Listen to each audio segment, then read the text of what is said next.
सुनीता बादाम छीलते हुए 2 बादाम चुपके से अपने मुंह में डाल चुकी थी। जब वह विजय के लिए दूध के साथ बादाम लेकर गई तो उसकी सासू माँ का गुस्सा फूट पड़ा। सासू माँ ने झट से गिना कि पूरे बादाम नहीं थे और नाराज होते हुए बोली, मैंने पूरे बादाम भिगोए थे, फिर विजय को कम क्यों दे रही हो। सुनीता की घबराहट उसकी आवाज में साफ झलक रही थी।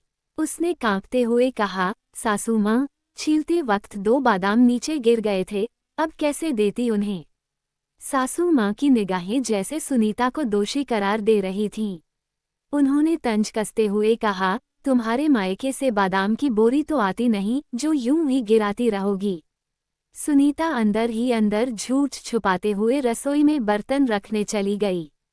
उसकी आंखों में मायके की यादें ताज़ा हो गईं, जहां कभी ऐसा भेदभाव नहीं था। उसकी सासू माँ के घर में ताकत और पोषण की चीजें केवल पुरुषों के लिए मानी जाती थीं। सासू माँ का मानना था कि पुरुष ही मेहनत करते हैं क्योंकि उन्हें बाहर काम करना पड़ता है, जबकि औरतों के काम को मेहनत के रूप में नहीं देखा जाता था। सुनीता अकेली महिला थी जिसे घर में औरत का दर्जा मिला था। वह सोचने लगी कि अगर विजय उसका साथ न देते तो उसकी स्थिति और कठिन हो जाती। दिन भर घर के काम में कब समय गुजर जाता उसे पता भी नहीं चलता। रात को खाना बनाकर और बर्तन धोने के बाद जब सुनीता कमरे में आई तो विजय उसका इंतजार कर रहे थे। जैसे ही वह अंदर आई, विजय ने उसे प्यार से गले लगाया और मुस्कुराते हुए कहा, तुम्हारे लिए कुछ लाया हूँ।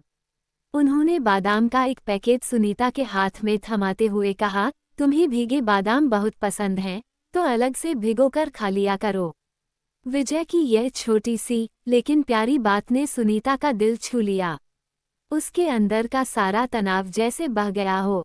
ये छोटे छोटे प्यार भरे पल सुनीता के दिल को एक सुकून और आत्मीयता से भर देते थे, जैसे भीगे बादाम उसकी आत्मा को भी ताजगी और प्यार से भिगो रहे हों।